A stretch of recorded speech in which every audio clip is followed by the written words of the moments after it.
Главните причини за високите цени во маркетите се услугите и транспортот, потенцираше денес премиерот Христијан Мицкоски во својата изјава. Тој е дециден дека доколку само се ограничи маржата кај одреден број производи, таа потоа ќе се прелева во следните месеци. Вели дека владата ги следи ситуациите и затоа се прават анализи и се внимава многу за да се донесат нови мерки.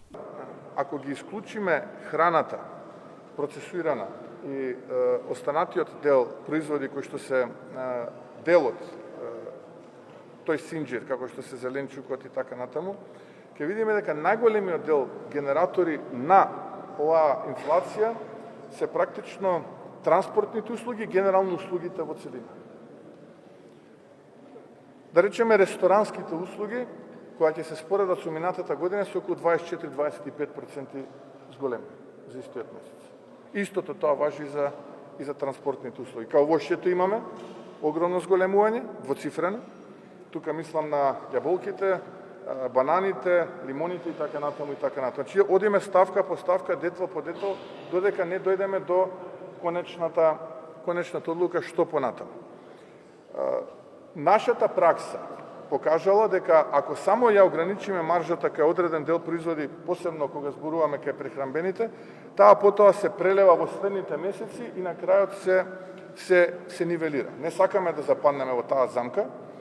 Ги следиме случувањата во регионот, поширокиот, почнувајќи од Хрватска, Босна, Црна Гора, Србија, Бугарија, Грција, Унгарија и така натаму. Отприлика инфлацијата во јули месец е меѓу 4-5%.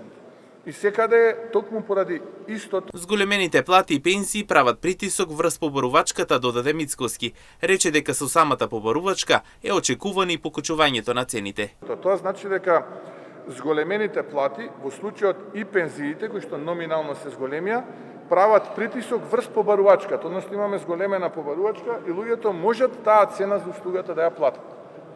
А овие кои што ја нудат таа цена, нормално да ја качуваат цената на услугите, се до оној момент додека конзументите имаат пари да ја платат.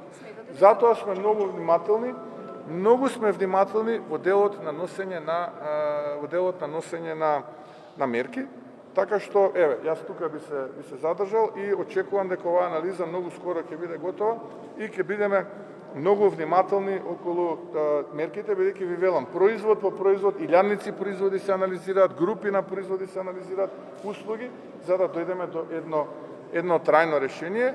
Во случајов и монетарната политика, која што е стабилна, исто така има своја улога, каматната стапка која што е таму исто така има своја улога, побарувачката на кредити е зголемена, што за инвестиции, што за потрошувачки кај граѓаните и кај компаниите, така што сите овие инпути, јас би рекол, сите овие влезови во равенката ги анализираме. Во моментот акцент се става на училишната кошничка, додаде дополнително премиерот Мицкоски.